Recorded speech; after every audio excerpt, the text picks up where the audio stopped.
ஐயா அங்க இருந்து வரீங்க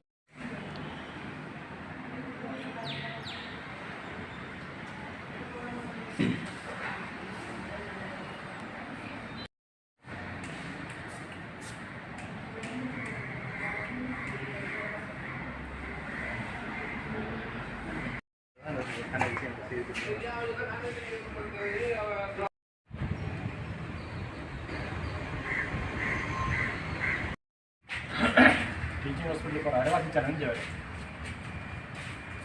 Bangalore clinic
laboratory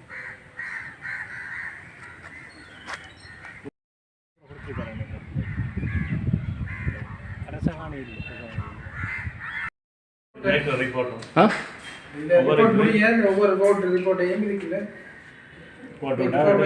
வந்து பிள்ளைங்கள் இன்னைக்கு இது ரிசப்ஷன் ரிப்போர்ட் முடிஞ்சு இதுக்குள்ளால கொடுக்குது சார் இந்த டோரால் கொடுத்த உடனே திருப்பி நம்ம ரிப்போர்ட் என்ன செய்யணும்னு சொன்னால் வோட் 1 வோட் 2 வோட் 3 ரிப்போர்ட் இதில் வச்ச உடனே அதுக்குரிய பேட்டுக்குள்ள ஓட் தாக்கல் வந்து இந்த ரிப்போர்ட்டை எடுத்து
தம்பி சலீம் ஊர் வந்து இங்கே என்னென்ன ரிப்போர்ட் எடுக்கிறீங்க சுகர் அண்டா ஃபாஸ்டிங் பிளட் சுகர் எடுப்பீங்க ரேண்டம் பிளட் சுகர் எடுக்கிறா இல்லையா எடுப்பீங்க வேறு ஓ எல்லாம் லிபிட் ப்ரொஃபைல் எடுக்கிறதா லிவர் ஃபங்க்ஷன் டெஸ்ட் எல்எஃப்டியும் எடுக்கிறது அந்த HN1C மட்டும்தான் எடுக்கிறல மற்ற எல்லாம் எடுக்கிறது மற்ற ஃபுல் பிளட் கவுண்ட் எல்லாமே அப்படி ESRல நீங்கள் ஃபர்ஸ்ட் ஹவர் பார்க்குற நீங்கள் அதே மாதிரி செகண்ட் ஹவர் பார்க்குறதா இங்கே எடுக்கிறல ஆனால் செகண்ட் ஹவர் எடுக்கிறா நீ சில நேரத்தில் கன்சல்டன்ட் எழுதுவாங்க செகண்ட் ஹவருக்கு எழுதுவாங்க எடுக்கலாம் வேணும் செகண்ட் ஹவரும் பார்க்கலாம் வேணும் ஆனால் சில ஹாஸ்பிட்டலில் பார்க்குறல என்னது அதை கன்சல்டன்ட் எழுதணும் ஃபர்ஸ்ட் ஹவரும் செகண்ட் ஹவரும் பார்க்கணும் வேணும்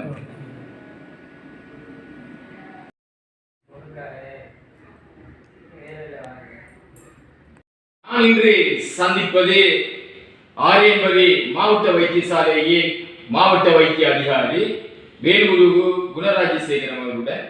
வேல்முருகு குணராஜசேகரம் அவர்களை பற்றி சொல்வதாக இருந்தால், அதாவது இவர் காரதீவு பழுகாமம் களுவாஞ்சிக்குடி என்னும் தொடர்பை உடையவராக இருந்தாலும் தற்போது மீன்பாடும் தேனாடு மட்டக்களப்பிலேயே வசிக்கின்றார். இவர் பல பதவிகளை வகித்தவர், எனக்கு நன்றாக தெரியும்.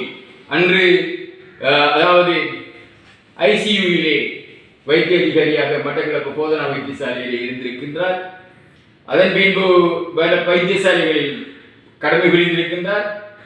அது மாத்திரமல்ல, சுகாதார வைத்திய அதிகாரியாக கடமை புரிந்திருக்கின்றார். அதைவிட எபிடமாலஜிஸ்ட், அதாவது ரீஜனல் எபிடமாலஜிஸ்ட், அதாவது மாவட்ட தொற்று நோயியல் வைத்திய அதிகாரியாக கடமை புரிந்த மிகவும் ஒரு அனுபவம் வாய்ந்த ஒரு வைத்திய அதிகாரி என்று சொல்லலாம். இவர் தற்போது ஆரையம்பதி மாவட்ட வைத்தியசாலையில் மாவட்ட வைத்திய அதிகாரியாக வந்திருக்கின்றார், சேவை செய்கிறார் என்பவன்ற போது அவர்கள் இந்த பிரதேச மக்கள் கொடுத்து வைத்திருக்க வேண்டும். காரணம் என்னென்றால், வேறொரு அனுபவம் வாய்ந்தவர், வேறு எதுவும் சொல்லிக் கொடுக்க வேண்டிய அவசியம் இல்லை.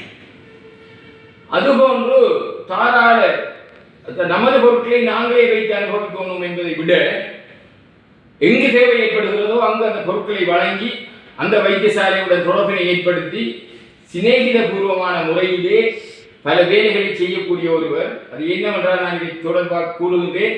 நான் அண்மையிலே மகப்பேட்டு வைத்திய நிபுணர் வசந்தராஜாவை சந்தித்த போது அவர் கூறிய இந்த வார்த்தை, அந்த ஸ்கேனிங் மெஷினை எனக்கு தந்திருக்கிறார்கள், அந்த ஸ்கேனிங் மெஷினை வைத்து ஆரையம்பதி மாவட்ட வைத்தியசாலையின் ஸ்கேனிங் மெஷினை வைத்து நான் இங்கே செய்கின்றேன் என்ற விடயத்தை சொன்னது மாத்திரமல்ல, பியோஜி வசந்தராஜா அங்கு பாவித்த வசனம், கொடைவள்ளல் எல்லோருக்கும் கொடுக்கும் குணராஜசேகரம் தான் தந்தார் என்கின்றதை களுவாஞ்சிக்குடி ஆதார வைத்தியசாலையில் வைத்து மாவட்ட, அதாவது மகப்பேட்டு வைத்திய நிபுணர் வசந்தராஜா அவர்கள் சொல்லியிருந்தார். அந்த வகையிலே நான் பார்க்கின்ற போது, இந்த 80 வருடம் பழமை வாய்ந்த இந்த ஆரையம்பதி வைத்தியசாலையிலே என்று கேள்விப்பட்டிருக்கிறேன். 80 வருடம் என்று கேள்விப்பட்டிருக்கிறேன். 80 வருடம் பழமை வாய்ந்த இந்த ஆரையம்பதி வைத்தியசாலை என்று ஒருவர் சொல்லுகின்ற போது, அதை எவ்வாறு நீங்களும் மாவட்ட வைத்திய அண்மையா இங்க இருக்கிற மாவட்ட வைத்திய அதிகாரியாக இருக்கின்ற போது நான் நேற்று வந்திருக்கிறேன். தற்போது பல வருடங்களுக்கு பின்பு தான் வந்திருக்கிறேன். அவை 80 வருடம் என்று இன்னும் ஒருவர் கூறும்போது அதை எவ்வாறு நீங்கள் உறுதி செய்கிறீர்கள்? 80 வருடம் தான் இந்த வைத்தியசாலையில் பிறந்தவர்கள் கிட்டத்தட்ட இப்பொழுது 80 வருடம் எண்ணித்தவர்கள் இருக்கிறார்கள். அவர்கள் கூறுவது தாங்கள் இந்த வைத்தியசாலை பிறந்தவர்கள் என்று சொல்லி, அதில் பலர் நமது வைத்தியசாலை அபிவிருத்தி குழுவில் இருக்கிறார்கள். அவர்களுடைய பர்த் சர்டிஃபிகேட் தாங்கள் வைத்திருக்கிறதாக அவர் கூறுகிறார்கள். எனவே அதன் மூலம் உங்களுக்கு உறுதிப்படுத்தக்கூடியதாக இருக்குது. 80 வருடத்தை விட பழமையான வைத்தியசாலை. அதாவது உங்களுடைய நலன்புரி சங்கத்தில், மாவட்ட வைத்தியசாலையினுடைய வைத்தியசாலை நலன்புரி சங்கத்திலே இருக்கிறவர்களுடைய உறவினர்கள் இந்த வைத்தியசாலையிலே பிறந்ததாகவும் அவர்களுடைய பிறப்பு சான்றிதழை ஆதாரம் காட்டுகின்ற போது அதை மறக்க முடியாது. அது சரியான ஒரு கணிப்பாகத்தான் இருக்கும். இவ்வாறு இருக்கின்ற போது இன்றும் இந்த வைத்தியசாலை மாவட்ட வைத்தியசாலையினுடைய ஏ தரத்தில் இருக்குது. அதாவது பார்க்கின்ற போது கல்லாறு மாவட்ட வைத்தியசாலை, செங்கலடி மாவட்ட வைத்தியசாலை, மற்றது ஆரையம்பதி என்கின்ற வைத்தியசாலையாக இருக்கின்றது. இந்த வைத்தியசாலை என்பது நான் அறிந்த வரையில் கல்லடியில் இருந்து கிரான்குளம் வரை உள்ள நோயாளிகள் சிகிச்சை பெறுவதற்கு தயாராக இருக்கின்ற வைத்தியசாலை. அது மாத்திரமல்ல, படுவாங்கரை பிரதேசத்தில் இருந்து மண்ணிலை பாடத்திற்கு கொண்டு வருகின்ற நோயாளிகள், ஒரு விபத்துக்குள்ளான நோயாளியை ஆம்புலன்ஸில் கொண்டு வருகின்ற போது ஆரம்ப சிகிச்சை அளிப்பதற்கு கூட வந்து இருக்கிறார்கள், எனக்கு தெரியும், கொண்டு வந்திருக்கிறார்கள். ஆரம்ப சிகிச்சை அளிப்பதற்கு ஆம்புலன்ஸ் வண்டியில் இங்கு கொண்டு வந்து இங்கு ஆரம்ப சிகிச்சை அளித்த பின்பு மட்டக்களப்புக்கு கொண்டு செல்வது மேலதிக சிகிச்சைக்காக கொண்டு போவதற்குரிய தடமாக அமைகின்ற நேரத்தில் இவ்வாறு இருக்கின்ற போது இந்த வைத்தியசாலை இன்றும் தரம் உயர்த்தப்படாமல் மாவட்ட வைத்தியசாலை தரத்தில் இயங்குகிறது. அதுக்கு காரணம் என்ன? இதற்குரிய சரியான காரணங்களை என்னால் கூறக்கூடியதாக இல்லை. நான் நினைக்கிறேன், கடந்த காலங்களில் நடந்த அரசியல் பின்புலங்களால் இது தள வைத்தியசாலையாக அபிவிருத்தி செய்யப்படாமல் இருந்திருக்கலாம் என்று நினைக்கிறேன். உறுதியாக கூற முடியவில்லை. ஆனால் நீங்கள் கேள்விப்பட்டது போல் இந்த வைத்தியசாலைக்கு வாரத்துக்கு கல்லடி தொடக்கம் கேரளம் இருக்கிற மக்கள் மிகவும் பிரியத்தனப்படுகிறார்கள், வருகிறார்கள். ஏனென்று சொன்னால் இது பப்ளிக் டிரான்ஸ்போர்ட் கிட்டத்தட்ட ஒரு 50-75 ரூபா பெறுமதியான காசோட அவர்கள் வைத்தியசாலை வாசலில் வந்து வசதிகள் இருக்குது. இவர்கள் உதாரணத்துக்கு காத்தாங்குடி பேஸ் ஹாஸ்பிட்டலுக்கு போகிறேன்னு சொன்னால் ஒன்று அவர்கள் சொந்தமாக வாகனம் இருக்கணும், அல்லது அவர்களோட ஓட்டோவோ 3-வீலரோ பிடிச்சி காசு கொடுத்து தான் போக வேண்டியிருக்காங்க. எனவே எங்களுக்கு நிறைய மட்டக்களப்பு போதான வைத்தியசாலையிலிருந்து கிளினிக் பண்ணுற பேஷண்ட்களுக்கு நிறைய பேர் வராங்க. அதே மாதிரி ஓபிடி பேஷண்ட் நிறைய பேர் வராங்க. இந்த கல்லடி தொடக்கம் கிராமம் வரை இருக்கிற ஆக்சிடென்ட்டுகள் மெயின் ரோடோடைய நடக்கிற ஆக்சிடென்ட்கள் அத்தனையும் பொதுவாக எமது வைத்தியசாலைக்கு வரப்படுது. எனவே இங்கு ஒரு கன்சல்டன்ட் சர்வீஸ் ஒன்று இருக்குமாக இருந்தால் அத்தனை நோயாளர்களையும் நாங்கள் இங்கே வைத்து பராமரிக்கக்கூடிய வசதி எங்களுக்கு இருக்கும். ஏனென்று சொன்னால் இந்த பிரதேசத்தில் உள்ள மக்கள் வந்து எதிர்பார்க்கிற வைத்திய சேவை வந்து மிகவும் தரமான கன்சல்டன்ட் சர்வீஸை தான் எதிர்பார்க்கிறார்கள். இங்கு அட்மிட் பண்ற நோயாளர்கள் பெரும்பாலானவர்கள் எதிர்பார்க்கிறார்கள் எக்ஸ்ரே எடுக்க வேணும், ஸ்கேன் செய்ய வேணும், அதே போல கன்சல்டன்ட் சர்வீஸ். அப்படி இல்லாத பட்சத்தில் நாங்களும் அவர்களை மட்டக்களப்பு போதனா வைத்தியசாலைக்கு ட்ரான்ஸ்ஃபர் பண்ணி அனுப்புகிற சந்தர்ப்பங்கள் கூடுதலாக இருக்குது. எனவே இந்த வைத்தியசாலை நிச்சயமாக ஒரு கன்சல்டன்ட் சர்வீஸ் உண்டு. ஆரம்பத்தில் ஒரு பொது வைத்திய நிபுணர் இருந்தாலே எங்களுக்கு நிறைய பேஷண்ட்டுகளை நாங்கள் போர்டுகளை வச்சு மேனேஜ் பண்ணக்கூடிய மாதிரி இருக்கும். இப்போ தற்போது உங்கள் வைத்தியசாலையிலே நாளொன்றுக்கு வெளிநோயாளர் சிகிச்சை பிரிவில் எத்தனை பேர் சிகிச்சை பெறுகிறார்கள்? சுமார் 200 நோயாளிகள் வெளிநோயாளர் பிரிவுக்கு வருகிறார்கள் நாளொன்றுக்கு. அதே போல மெடிக்கல் கிளினிக்கும் கிட்டத்தட்ட 200 பேர் வருகிறார்கள். மெடிக்கல் கிளினிக் வந்து வாரத்தில் 3 நாட்கள் நடைபெறுகிறது. ஆகவே விடுதியில் தங்கி எத்தனைக்கு? விடுதியில் தங்கியிருப்பவர்கள் சுமாராக ஒரு 5 தொடக்கம் 10 பேர் அந்த பேஷண்ட் தங்கி இருக்கிறார்கள். மெடிக்கல் போர்டு இருக்குது தானே? மெடிக்கல் போர்டு இருக்குது, பீடியாட்ரிக் போர்டு இருக்குது, ஜினோமிக்ஸ் போர்டு இருக்குது, அதோட சர்ஜரி போர்டு இருக்குதா? சர்ஜரி மேல் ஃபீமேல் போர்டு தான் இருக்கு. அதிதீவிர சிகிச்சை பிரிவு உண்டு. அதிதீவிர சிகிச்சை பிரிவு உண்டு. நான் அறிந்த வரையில் நீங்க 8 வைத்தியர்கள் கடமை புரிய வேண்டும், 8 பேர் இருக்கிறார்கள் என்று அறிந்தேன். அதுபோன்று பார்மசிஸ்ட் ஒருவர் கடமை புரிய வேண்டும், ஒருவர் இருக்கிறார்கள் என்று அறிந்தேன். அதே போன்று மருத்துவ ஆய்வுகளை தொழில்நுட்பவியலர் எம்எல்டி ஒருவர் பரவுகிறார், ஒருவர் வேண்டும் இருக்கின்றார், ஒருவர் தான் காடர் என்று அறிந்தேன். அவ்வாறு இருக்கின்ற போது இசிஜி டெக்னீசியன் அந்த காடரில் இல்லை, அவை அவர் இல்லை என்று சொல்லப்படுது. ஆனால் ஒரு முக்கியமானது இசிஜி, அதுக்குரிய டெக்னீசியன் காடரில் இல்லை என்பதற்காக நான் நினைக்கின்றேன். இது பல காடராக இருந்திருக்க வேண்டிய அந்த காடர் கிரியேஷன்ல இல்லை, இல்லாத போது அவர்கள் அதை நியமிக்க முடியாது. நாங்கள் இசிஜி ஓபிடி என்கிற ஸ்டாஃப் வச்சு எடுக்கிறோம். நாங்கள் கடந்த வருடத்துல கிட்டத்தட்ட ஓபிடியில மட்டும் 2200 இசிஜி எடுத்திருக்கிறோம்.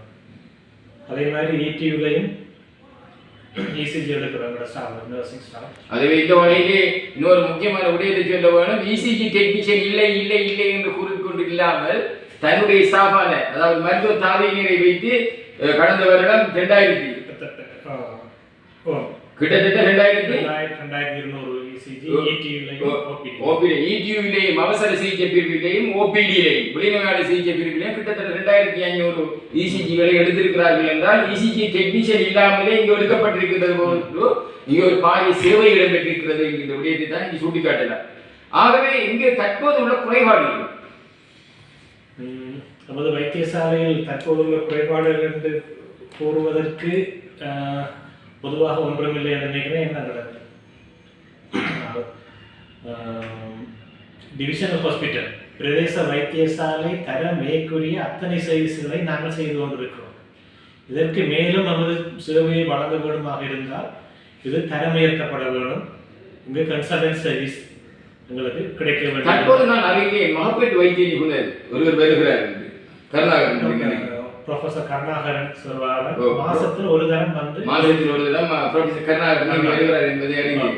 அது உங்களுக்கு நான் நினைக்கிறேன் சினகித பூர்வமாக நீங்கள் அவரை அழைத்திருக்கிறீர்கள். ஏதாவது காரணம் என்னவென்றால் நீங்கள் அழைத்தால் பலரும் வராமல் விட மாட்டார்கள். காரணம் என்னவென்றால் உங்களோட படித்தவர்களாக இருப்பார்கள், அல்லது உங்களோட ஜூனியர் பேச்சாக இருப்பார்கள், அல்லது உங்களோட கடமை புரிந்தவர்களாக இருக்கின்ற போது. அது மாத்திரமல்ல, ஏனையோர் அழைத்தால் இயலாது என்று ஒரே முறையில் சொல்லியும் விடுவார்கள். ஆனால் குணராஜி சேகரம் அழைக்கின்ற போது அது கட்டாயம் போக வேண்டும் என்கின்ற ஒரு மனநிலையில் அவர்கள் வருவார்கள்.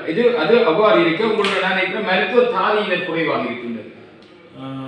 எங்களிடம் இருக்கிற காடா பார்க்கறது எங்களுக்கு 26 தாதியர்கள் இருக்க வேண்டிய இடத்துல 20 பேர் இருக்கிறார்கள். சிற்றூழியர்கள் குறைவாக 36 சிற்றூழியர்கள் இருக்க வேண்டிய இடத்துல எங்களுக்கு 26 சிற்றூழியர் இருக்கிறார்கள். அவை சிற்றூழியர்கள் மிகவும் பிரதானமானவர்கள். அவர்களுடைய பற்றாக்குறை இருக்கின்றது. இருந்த போது நீங்கள் உங்களாலான அந்த வேலைகளை செய்ய நான் இந்த காணொலியை எடுக்க வேண்டும் என்று என்னை தூண்டியது என்னிடம் சில கதைத்தார்கள். அதான் நான் இங்கு வந்து பிரதானமாக நான் வைத்தியசாலைக்குள் வந்து இதை எடுக்க வேண்டும் என்று யோசிக்கவில்லை.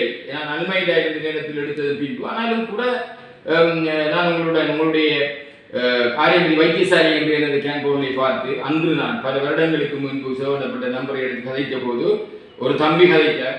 அதன் பின்பு சூப்பர்வைசர் என்ற ஒரு தம்பி கதைத்தார். அதை நான் கேள்விகளை கேட்டுக்கொண்டிருந்தேன். அவர் கூறினார், நாங்கள் இங்கே சிற்றூழியர்கள், அவை நாங்கள் எவ்வாறு கூறுவது என்று. நான் கூறினேன், சிற்றூழியர்கள் தான் இந்த வைத்தியசாலை வந்து மிகவும் முக்கியமானவர்கள். சிற்றூழியர் இல்லாமல் ஒன்றும் செய்ய முடியாது. அவை சிற்றூழியர்கள் என்று சொல்ல வேண்டாம். சிற்றூழியர்கள், அதே போன்று தாதியர், பராமரிக்க சர்வீஸ், டாக்டர்ஸ் எல்லாரும் சேர்ந்து அவர் பாரிய சேவை வைத்திய சேவை வழங்குகிறார்கள் என்றது அந்த தம்பிட்ட கூறினதோடு அந்த நான் வந்து இன்னொரு கேள்வியை தொடுத்தேன். என்னுடைய பலரும் சொன்னாங்க, உங்களோட வீதி இல்லை, பிரதான வீதி இல்லை. நான் நினைக்கிறேன் முதல் இந்த ஆர்எம்பி ரிஜிஸ்டர்ட் மெடிக்கல் பிராக்டிஷனர்ஸ் இருந்த காலத்தில் வாழ்ந்த அதுக்கு ஒரு மெடிக்கல் ஆஃபீஸர் அங்கே இருந்திருக்கிறார். உங்களுடைய குவார்டர்ஸ் இந்த பகுதி அங்கே இருக்கு. ஆனால் அதை பார்க்கின்ற போது காடுகள் வளர்ந்து பாம்புகள் உள்ள, தவளைகள் உள்ள, நுழம்புகள் பெறுகின்ற ஒரு பிரதேசமாக காட்சியளிக்கின்றது. ஏன் மிகுதி பகுதியை முடித்து விட்டு அதில் ஒரு கட்டணத்தை கோடசுகளை கட்டி அதை அழகாக வைத்திருக்கலாம் தான். இது பற்றி நீங்கள் யாரும் முறையிடவில்லையா, கோரவில்லையா? நாங்கள் அந்த பிரதேசத்தை மாதத்துக்கு ஒரு தரம் எங்களது சிற்றூழியர்களை கொண்டு இயலுமான வரைக்கும் துப்புரவு செய்கிறோம். நான் உங்களுக்கு ஆரம்பத்தில் கூறியது போல நமது வைத்தியசாலைக்கு டிவிஷனல் ஹாஸ்பிட்டல் தரமேற்குரிய கட்டட வசதிகள் போதுமான வரைக்கும் இந்த லிமிட்டில் தான். இதுக்கு மேலே கட்டட வசதிகள் வந்து குவார்ட்டர்ஸ் இன்னும் வரணும்னு சொன்னால் இந்த வைத்தியசாலை அடுத்த லெவலுக்கு போகணும். அதாவது ஒரு தள வைத்தியசாலையாக அல்லது ஒரு கன்சல்டன்ட் சர்வீஸ் வைத்திய நிபுணர்கள் வந்து சேவை செய்கிற ஒரு வைத்தியசாலையாக மாறும் பட்சத்தில் தான் எங்களுக்கு மேலதிகமான தேவைப்பாடுகள் ஏற்படும். அப்படி இல்லாவிட்டால் நாங்கள் சில சிறிய யூனிட்டுகள் நாங்கள் இப்போ உதாரணத்துக்கு ரீஜனல் தலசீமியா யூனிட் தொடங்கி இருக்கிறோம். அதே போல் நாங்கள் எதிர்காலத்தில் ரீஜனல் ஸ்ட்ரோக் ரீஹபிலிட்டேஷன் யூனிட் ஒன்று தொடங்குறதுக்கு இருக்கிறோம். இப்படியாப்பட்ட யூனிட்டுகள்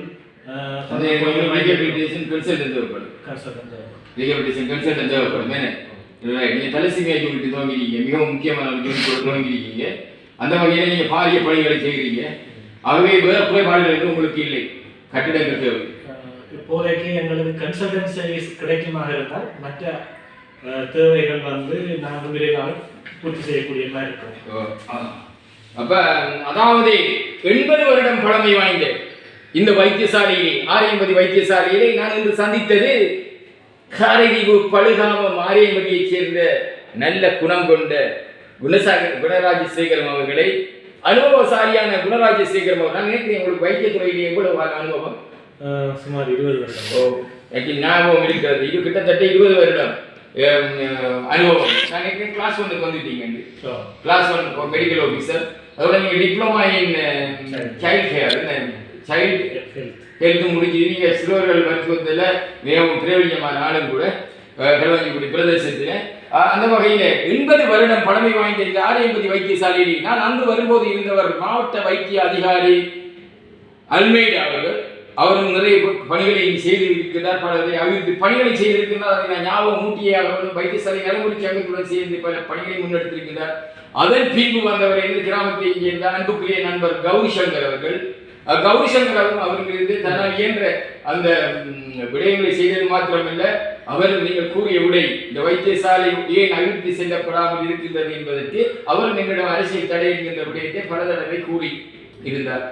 இந்த வைத்தியசாலையை கூடிய கவனம் செலுத்த வேண்டும் என்கின்ற விடயத்தை அவர் கூறியிருந்தாலும் உங்களை போல் நேருக்கு நேராக இவ்வாறான விடயங்களை சொல்வதற்கு அவர் தயக்கம் அடைவார். ஆனால் நீங்கள் தயக்கம் அடையாமல் எல்லாருமே செய்து கொண்டீர்கள். ஆனால் யாருக்கும் தெரியாமல் ரகசியமாக அந்த விடயங்களை முன்னெடுக்க வேண்டும் என்பதில் கௌரி சங்கர், திருநாவுக்கரசி கௌரி சங்கர் அன்புக்குரிய நண்பன் அவர்கள் மக்களுடைய செயல்படும். அந்த வகையிலே 40 வருடம் பழமை வாய்ந்த இந்த ஆரியம்பேல் வைத்தியசாலையிலே நான் வந்து சந்தித்த குணராஜசேகரம் அவர்கள் என்ன கூறினார்? வைத்தியர்கள் இருக்கிறார்கள், தாதியர்கள் பற்றாக்குறை உண்டு. அதே போன்று சிற்றூழியர்கள் இருக்கின்றார்கள், ஆனாலும் பற்றாக்குறை உண்டு. ஆனால் வைத்தியர்கள் தாராளமான இருக்கிற ஆர்டருக்கு ஏற்ற மாதிரி வைத்தியர்கள் இருக்கிறார்கள், பார்மசிஸ்ட் இருக்கிறார், அதே போன்று எம்எல்டி இருக்கிறார்கள், இசிஜி டெக்னீஷியன் எங்களுடைய கார்டன்படி இங்கே கார்டு கிரியேஷனில் இல்லை. இருந்த போதும் கடந்த வருடம் கிட்டத்தட்ட 2500 இசிஜிகளை நாங்கள் எடுத்திருக்கிறோம் என்கிற விடயத்தை சொன்னது மாத்திரமில்லை, இவருடைய நட்பின் அடிப்படையில், அதாவது மருத்துவ படத்தினுடைய பேராசிரியர் 1982ஆம் ஆண்டு காலத்திலே நான் சந்தித்த பியோஜி கருணாகரன் அவர்கள், நான் அவரை நினைவு கூர்ந்து எழுதியிருந்தேன். கருணாகரன் அவர்கள் மகப்பேற்று வைத்திய நிபுணர் அவர்கள், ப்ரொஃபசர் கருணாகரன் என்று நினைக்கிறேன். அவர் தற்போது இங்கே மகப்பேற்றிற்காக மாதத்துக்கு ஒரு முறை வருகின்றார். அது ஒரு நல்ல விடயம். அந்த வகையிலே தற்போது குணராஜசேகரம் எதை கேட்கின்றார்? பெரிதாக இதை கட்டடங்கள் தாருங்கள் என்று கேட்கவில்லை, பெரிதாக உபகரணங்கள் தாருங்கள் என்று கேட்கவில்லை. நான் மாவட்ட மாவட்ட வைத்திய அதிகாரியாக இருக்கிறேன். இந்த மாவட்ட வைத்திய சாலையினுடைய டைப் ஏ குறிய அனைத்து விடயங்களையும் நாங்கள் செயல்படுத்துகின்றோம். மேலும் சேவையை கூடிய அளவு வழங்குவதாயின், இந்த சேவையை விஸ்தரிப்பதாயின் வைத்திய நிபுணர்கள் தேவை, வைத்திய நிபுணர்கள் தேவை. கல்லடியில் இருந்து கிராங்குளம் வரையில் சிகிச்சை பெறுவதற்கு மக்கள் தயாராக இருக்கிறார்கள். படுவாங்கரையில் இருந்து வருகின்றவர்கள் சிகிச்சை பெறுவதற்கு தயாராக இருக்கிறார்கள். அதே போன்று விபத்தில் காயமடைந்து வருபவர்களுக்கு இங்கு அடிப்படை வசதிகளை செய்து நாங்கள் மட்டக்களப்பு அனுப்புவதற்கு தயாராக இருக்கின்றோம். அந்த வகையிலே குணராஜசேகரம் அவர்கள் பல ஆக்கப்பூர்வமான கருத்துக்களை தெரிவித்திருந்தார். அந்த வகையிலே குணராஜசேகரம் தற்போது கோருவது எதுவுமல்ல, இந்த வைத்தியசாலையானது, இந்த மாவட்ட வைத்தியசாலையானது, இந்த ஆரியபதி மாவட்ட வைத்தியசாலையானது ஆதார வைத்தியசாலையாக தரம் உயர்த்தப்பட வேண்டும். அதைத்தான் நீங்கள் விரும்புகிறீர்கள், அப்படித்தானே? இந்த வைத்தியசாலை ஆதார வைத்தியசாலையாக தரம் உயர்த்தப்பட வேண்டும். தரம் உயர்த்தப்பட்டால் பிரதேச மக்களுக்கு மிகவும் பிரயோசனமாக இருக்கும். தரம் உயர்த்தப்பட்டால் பிரதேச மக்களுக்கு மிகவும் பிரயோசனமாக இருக்கும் என்கின்ற ஒரு பொன்னான வாக்கியத்தையும் வசனத்தையும் அவர் கூறி முடித்திருக்கிறார். அந்த வகையிலே அரசியல் தடை உண்டு கொண்டு வருகிறார். ஆகவே இந்த அரசியல் தடைகளை தகர்த்தெறிந்து தற்போது எல்லோரும் ஒன்று சேர்ந்து யார் பூனைக்கு மணி கட்டுவது, யார் பூனைக்கு மணி கட்டுவது, யார் பூனைக்கு மணி கட்டுவது? மட்டக்களப்பு மாவட்டத்தினுடைய பாராளுமன்ற உறுப்பினர்கள் இருக்கிறீர்கள். ஒரு புறம் பிரபு, மறுபுறம் சாணக்கியன், இன்னும் ஒரு புறம் ஸ்ரீநேசன், இன்னும் ஒரு புறம் வைத்தியர் ஸ்ரீநாத், அத்துடன் எம்எல்ஏ ஹிஸ்புல்லா மட்டக்களப்பு மாவட்டத்திற்கு பொருத்தமானவர். அதே போன்று மாவட்ட அபிவிருத்தி சபை அபிவிருத்தி குழுவினுடைய ஒருங்கிணைப்பு குழுவினுடைய தலைவராக அருண் ஹேமச்சந்திரன் இருக்கின்றார். இவர்கள் எல்லாம் ஒன்று சேர்ந்து, எல்லோரும் ஒன்று சேர்ந்து இந்த ஆரியம்பதி மாவட்ட வைத்தியசாலையானது எப்போது ஆதார வைத்தியசாலையாக தரம் உயர்த்தப்படும், எப்போது ஆதார வைத்தியசாலையாக தரம் உயர்த்தப்படும், எப்போது ஆதார வைத்தியசாலையாக தயார்படுத்தப்படும். அத்துடன் சுகாதார அமைச்சர் அவர்களே, சுகாதார அமைச்சின் செயலாளர் அவர்களே, சுகாதார அமைச்சினுடைய பணிப்பாளர் நாயகம் அவர்களே, இது அனைத்தும் உங்களுடைய கவனத்திற்காக, இவை அனைத்தும் உங்களுடைய கவனத்திற்காக என்று கூறி விடைக்கின்றேன். நன்றி, வணக்கம். குணராஜசேகரம் அவர்கள்.